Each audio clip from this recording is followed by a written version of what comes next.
Bismillahirrahmanirrahim. Wala taqrabuz zina innahu kana fahishatan wa sa'a sabila. Surah Al-Isra ayat ke-32 adalah salah satu petunjuk dari Allah Subhanahu wa Ta'ala yang Maha Suci lagi Maha Agung kepada hambanya yang beriman.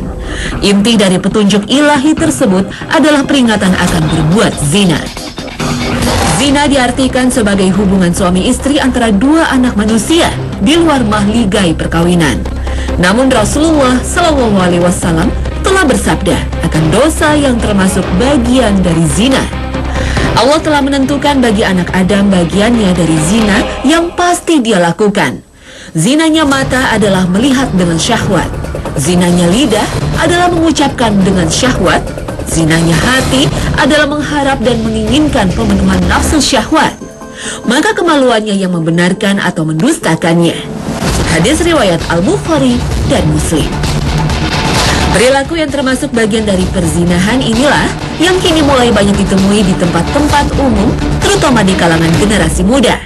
Perilaku muda-mudi di tanah air menunjukkan tren yang memprihatinkan.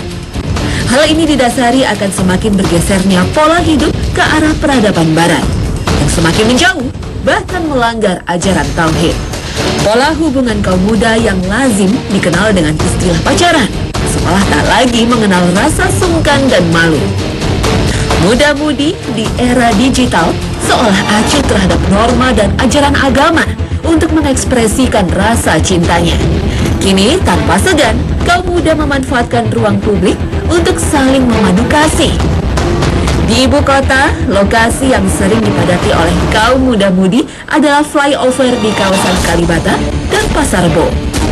Tepian banjir Kanal Timur pun juga sering dikunjungi para muda-mudi yang ingin bercengkrama dengan kekasihnya. Kegiatan para muda-mudi itu yang saling duduk berdekatan dan berpegangan tangan tak ayal lagi menimbulkan rasa risih bagi para pengguna jalan. Gaya pacaran para muda-mudi itu tentu tak sedap dipandang mata. Terlebih lagi bagi para pengendara yang membawa serta keluarga dan putra-putri mereka. Gaya pacaran anak muda ibu kota ini pada akhirnya membuat risih dan mengganggu norma kesusilaan. Oleh karena itu, Satuan Polisi Pamong Praja telah bersikap dan berani untuk menertibkan kegiatan para muda-mudi tersebut. Namun, keterbatasan waktu dan tenaga membuat flyover dan tepian banjir Kanal Timur tak selalu dijaga oleh aparat Satpol PP. Akibatnya muncullah istilah kucing-kucingan di antara aparat dan anak-anak muda. Flyover akan sepi dan berfungsi layaknya sebagai sebuah jalur transportasi jika dijaga oleh aparat Satpol PP. Namun jika mereka lengah, deretan sepeda motor akan terparkir rapi dan dijadikan lokasi yang asyik untuk pacaran. Tingkah para muda-mudi Indonesia yang sebagian besar dihuni oleh warga muslim jelaslah menyedihkan. Gaya pacaran yang berdua-duaan tanpa disertai seorang muhrim dari pihak wanita adalah perkara yang harus dijauhi bahkan terlarang. Sesuai hadis Nabi Muhammad SAW. Janganlah seorang laki-laki berdua-duaan dengan wanita kecuali bersama mahramnya. Hadis riwayat Al-Bukhari dan Muslim. Pacaran dalam kajian sosial sering diartikan sebagai fase untuk mengawali pernikahan. Pacaran adalah sebuah bentuk hubungan yang umum dilakukan, yang bertujuan untuk mengenal karakter dan pribadi dari dua orang yang ingin melangkah menuju jenjang perkawinan. Namun, benarkah proses pacaran dalam sudut pandang Islam? Dan bagaimanakah Islam menuntun umatnya dalam menjalani hubungan yang santun dan bermartabat sebelum melangsungkan akad nikah? Pemirsa, saksikan kajian kami hari ini selengkapnya. Semoga bisa diambil hikmah dan ibrahnya. Amin, Allahumma amin.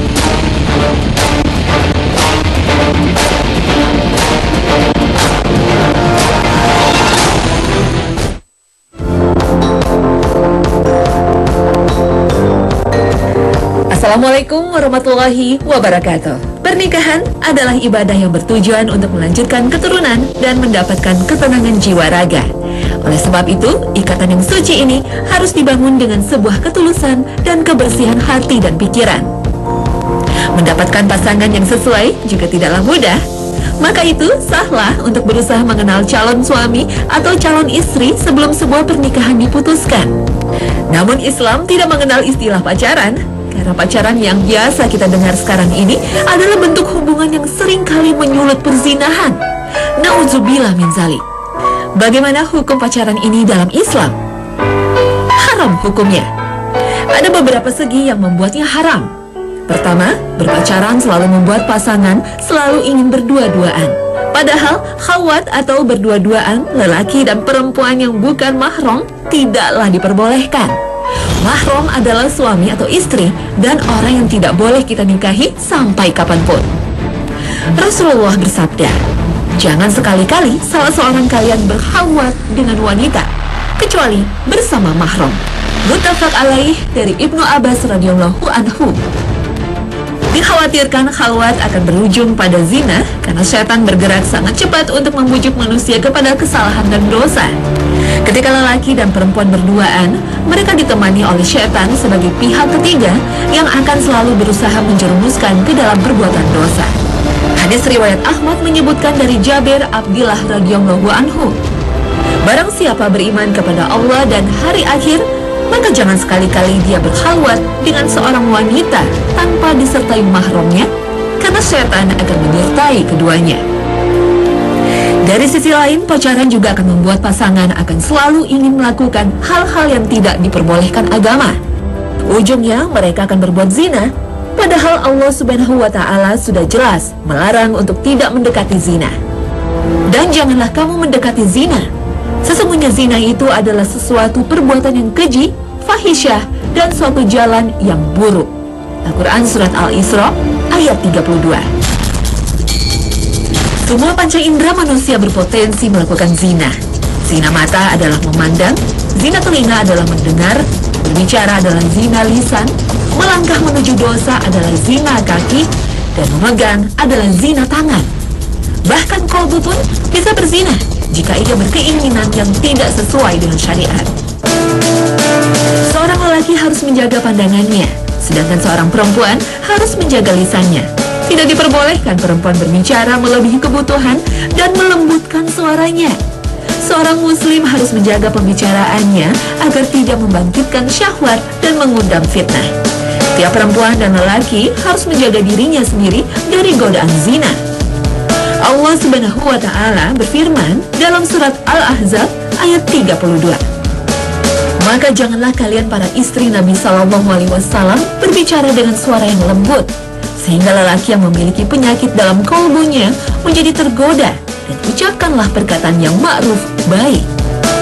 Lantas, bila tidak boleh pacaran atau tidak ada pacaran yang islami, bagaimana Islam bisa memandang perjodohan? Islam mengajarkan umatnya untuk melakukan ta'aruf sebelum menikah. Namun sekarang ini, banyak yang mengatasnamakan ta'aruf untuk bertemu dan berkumpul dengan calon istrinya. Bukankah hal tersebut sama saja dengan pacaran dan berujung pada zina? Ta'aruf dalam Islam mempunyai batasan dan aturan yang jelas.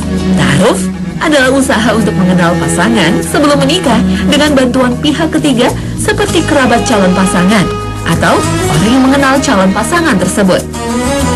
Informasi yang dikumpulkan berupa nama, asal, keturunan, keluarga, akhlak, dan agama calon pasangan. Menurut Syekh Saleh bin Fauzan bin Abdillah Al-Fauzan Hafizahullah, seorang lelaki diizinkan untuk berbicara lewat telepon dengan perempuan yang telah dipinangnya bila ia telah diterima, dan pembicaraan yang dilakukan hanya untuk mencari pemahaman sebatas kebutuhan yang ada tanpa adanya fitnah. Lebih baik lagi jika perkenalan ini dilakukan dengan perantara wali, karena akan menjauhkan dari fitnah dan keraguan. Sedangkan pembicaraan yang dilakukan antara lelaki dan perempuan yang tanpa didasari untuk meminang, hukumnya haram, karena mengarah pada fitnah dan menjerumuskan pada perbuatan keji. Proses pengenalan selanjutnya adalah nazhar atau melihat calon pasangan. Seorang lelaki diperbolehkan untuk melihat perempuan yang akan dinikahinya dengan syarat adanya pihak ketiga dan diutamakan mahram pihak perempuan. Hal ini sesuai dengan apa yang diajarkan Rasul dalam hadis riwayat An-Nasa'i. Lihatlah wanita tersebut, karena dengan seperti itu akan lebih pantas untuk melanggengkan hubungan di antara kalian berdua kelak. Menurut Al-Imam Al-Baghawi, disunahkan melihat calon pasangan dilakukan sebelum meminang atau khitbah. Jika ia tidak menyukai perempuan yang dilihatnya, maka ia tidak akan membatalkan khitbah yang dapat mengecewakan perempuan tersebut. Nazhar dapat dilakukan dengan atau tanpa sepengetahuan pihak perempuan. Jika sepengetahuan perempuan, maka harus didampingi oleh wali atau mahrumnya. Jika tidak memungkinkan untuk melihat secara langsung, maka diperbolehkan untuk mengutus seseorang yang dipercaya untuk melihat calon pasangan dan menyampaikan kepadanya. Bila seorang dari kalian meminang seorang wanita, lalu ia mampu melihat dari si wanita apa yang mendorongnya untuk menikahinya, maka hendaklah ia melakukannya. Hadis riwayat Abu Daud dihasankan oleh Al-Albani. Jika terjadi kecocokan setelah nashor, maka bolehlah pinangan dilakukan. Yang perlu diingat adalah tidak boleh meminang perempuan yang telah dipinang oleh lelaki lain. Sesuai dengan hadis riwayat Muslim, seorang mukmin adalah saudara bagi mukmin yang lain. Maka tidaklah halal baginya menawar barang yang telah dibeli oleh saudaranya, dan tidak halal pula baginya meminang wanita yang telah dipinang oleh saudaranya hingga saudaranya meninggalkan pinangannya, membatalkannya. Jika dilanggar, maka bisa jadi akan ada permusuhan antara sesama muslim, karena pihak perempuan bisa saja lebih menyukai pinangan lelaki kedua. Setelah khitbah, bukan berarti lelaki dan perempuan bebas berhubungan. Asy-Syaikh Ibnu Utsaimin rahimahullah berfatwa bahwa walaupun lelaki datang dan berbicara pada perempuan yang sudah dipinangnya, disertai mahram sekalipun, hal tersebut tidak pantas dilakukan. Karena perasaan pria yang pinangannya telah disetujui oleh perempuan yang duduk bersamanya akan membangkitkan syahwat. Sementara bangkitnya syahwat kepada selain istri adalah haram, dan sesuatu yang mengantarkan kepada keharaman, maka hukumnya haram pula. Inna kulla syai'in khalaqnahu biqadar wa ma amruna illa wahidatun kalamhin bil basar. Sesungguhnya kami menciptakan segala sesuatu menurut ukuran, dan perintah kami hanyalah satu perkataan seperti kejapan mata. Quran Surat Al-Qamar ayat 49 dan 50. Jodoh adalah satu bentuk rezeki yang diberikan oleh Allah. Oleh karena itu, jodoh telah pula digariskan dalam takdir kita sejak sebelum kita dilahirkan. Pun demikian, bukan berarti kita tidak berusaha berdaya upaya untuk mendapatkan jodoh yang terbaik. Menentukan pasangan hidup adalah pilihan manusia, melekat bersamanya tanggung jawab dan hisab terhadap pilihan tersebut. Seseorang berhak menentukan pasangan hidupnya sendiri. Dia tidak boleh dipaksa, bahkan oleh ayahnya sendiri. Dari Ibnu Buraidah, dari ayahnya, dia berkata, seorang gadis datang kepada Nabi SAW, kemudian ia berkata, sesungguhnya ayahku menikahkan aku dengan putra saudaranya untuk mengangkat derajatnya melalui aku. Maka Nabi pun menyerahkan keputusan itu pada gadis tersebut. Maka gadis itu berkata, aku telah mengizinkan apa yang dilakukan ayahku. Akan tetapi aku hanya ingin agar para wanita tahu bahwa para ayah tidak punya hak dalam urusan ini. Hadis riwayat Ibnu Majah dan An-Nasa'i. Berdasarkan hadis tersebut, jelas bahwa manusia punya pilihan untuk menentukan pasangan hidupnya. Bahkan Allah menuntut umatnya untuk berupaya berdoa dengan niat yang baik. Dengan usaha yang tulus dan niat yang bersih, Allah akan menentukan hasil yang terbaik untuk umatnya. Ikhtiar yang dilakukan demi mendapatkan pasangan hidup haruslah sesuai dengan syar'i, sehingga hasilnya pun sesuai dengan syar'i. Untuk mendapatkan yang terbaik, maka seseorang pun harus mengusahakan yang terbaik dari dirinya. Wanita-wanita yang keji adalah untuk laki-laki yang keji, dan laki-laki yang keji adalah buat wanita-wanita yang keji pula. Dan wanita-wanita yang baik adalah untuk laki-laki yang baik, dan laki-laki yang baik adalah untuk wanita-wanita yang baik pula. Quran Surat An-Nur ayat 26. Bersabar termasuk salah satu ikhtiar yang harus dilakukan. Allah berfirman dalam Surat Al-Baqarah ayat 153. Hai orang-orang yang beriman, mintalah pertolongan kepada Allah dengan sabar dan mengerjakan sholat. Ketika usaha telah diusung dengan kesungguhan, maka usailah peran manusia. Tawakal dan berserah diri adalah tindak laku umat beriman. Dan hanya kepada Allah sajalah hendaknya orang-orang mukmin bertawakal. Quran Surat Ibrahim ayat 11. Manusia tidak serta-merta bertawakal. Ia harus telah bersungguh-sungguh berusaha dan berujung pada penyadaran diri dan kepasrahan pada Allah Subhanahu wa Ta'ala akan hasilnya. Dengan ikhlas berserah diri kepada Allah, kita akan merasa tenang dan tak risau akan apa yang akan didapat, karena semua sejatinya kembali pada takdir yang telah dituliskan dalam Lauhul Mahfuz. Ibnul Qayyum menjelaskan bahwa siapa yang memenuhi hatinya dengan ridho kepada takdir, maka Allah memenuhi dadanya dengan kecukupan, rasa aman, dan qanaah, serta mengosongkan hati orang tersebut untuk mencintainya. Kembali kepada Allah dengan melaksanakan ketaatan dan menjauhi larangan Allah.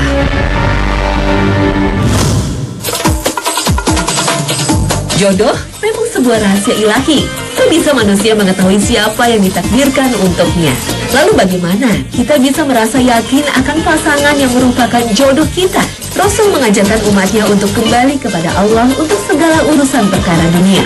Rasul mengajarkan beristikharah, yaitu permintaan kepada Allah agar berkenan memberikan hidayah untuk menuju kepada kebaikan. Imam Muhammad Al-Qurtubi menyebutkan bahwa tidak sepantasnya bagi seseorang untuk mengerjakan suatu urusan dari urusan-urusan dunia kecuali setelah dia meminta pilihan kepada Allah dalam urusan tersebut, yaitu dengan dia sholat 2 rakaat, sholat istikharah. Sebelum melakukan sholat istikharah, hendaknya mengosongkan hati dan pikiran dari kecondongan akan satu pilihan, namun memasrahkan nasib dan pilihan kepada Allah. Tidak ada waktu khusus untuk melakukan sholat istikharah, namun baiklah jika dilakukan pada waktu-waktu ketika doa banyak dikabulkan, yaitu antara azan dan iqomah atau pada sepertiga malam. Doa yang dipanjatkan pada sholat istikharah adalah sesuai hadis riwayat Bukhari. Allahumma inni astakhiruka bi'ilmik wa astaqdiruka biqudratik وأسألك من فضلك العظيم فإنك تقدر ولا أقدر وتعلم ولا أعلم وأنت علام الغيوب اللهم إن كنت تعلم أن هذا الأمر خير لي في ديني ومعاشي وعاقبة أمري Atau وعاجله وآجله فاقدره لي ويسره لي ثم بارك لي فيه وإن كنت تعلم أن هذا الأمر شر لي في ديني ومعاشي وعاقبة أمري وعاجله وآجله فاصرفه عني واصرفني عنه وَاقْدُرْ لِيَ الْخَيْرَ حَيْثُ كَانَ ثُمَّ أَرْضِنِي بِهِ.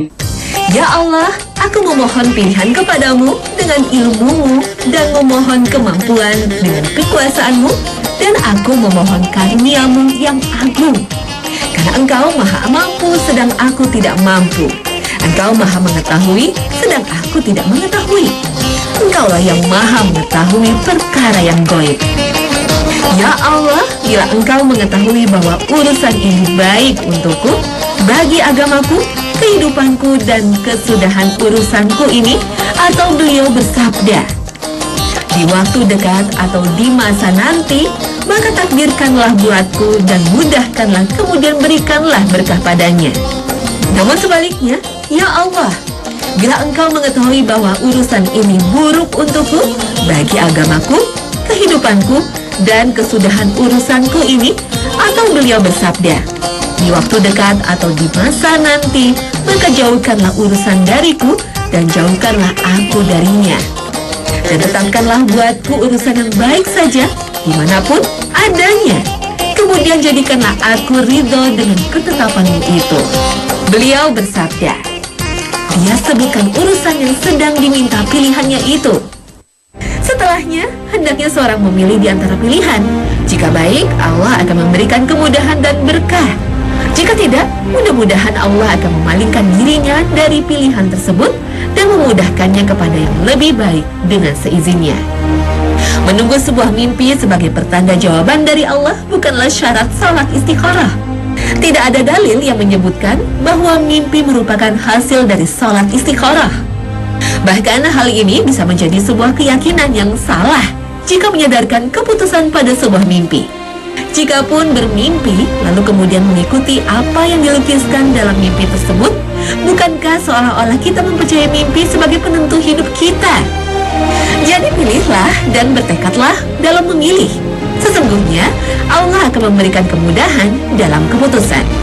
Muhammad bin Ali Azam Lakani berkata, jika seseorang sudah sholat istikharah 2 rakaat untuk suatu urusan, maka setelah itu hendaknya dia mengerjakan urusan yang dia ingin kerjakan, baik hatinya lapang atau tenang dalam mengerjakan urusan itu ataukah tidak. Karena pada urusan tersebut terdapat kebaikan walaupun mungkin hatinya tidak tenang dalam mengerjakannya.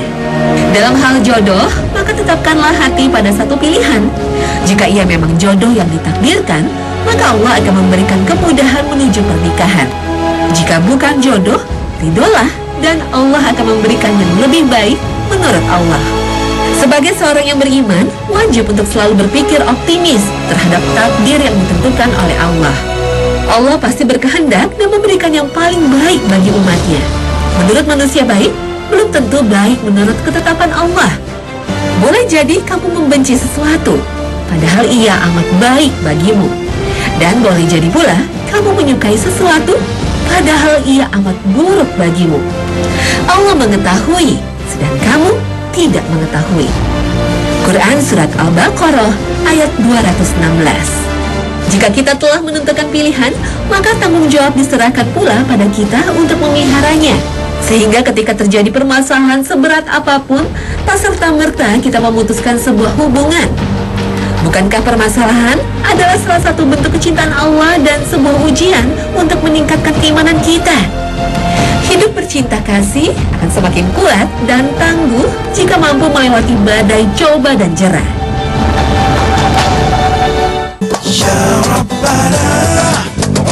Sebuah pernikahan adalah janji untuk hidup bersama sampai Allah memisahkan. Oleh karena itu, pernikahan harus dibangun atas dasar kesucian dan ketulusan, bukan dengan pacaran yang menyerempet perzinahan ataupun perjodohan yang dipaksakan. Sesungguhnya Allah telah menentukan jodoh yang paling tepat bagi kita, dan Allah memberikan kemudahan bagi umatnya yang akan menikah. Subhanallah. Demikian hasanah pagi ini. Semoga memberikan tambahan pengetahuan dari luasnya samudra ilmu. Terima kasih atas perhatian Anda, dan wassalamualaikum warahmatullahi wabarakatuh. Ya Rabbana,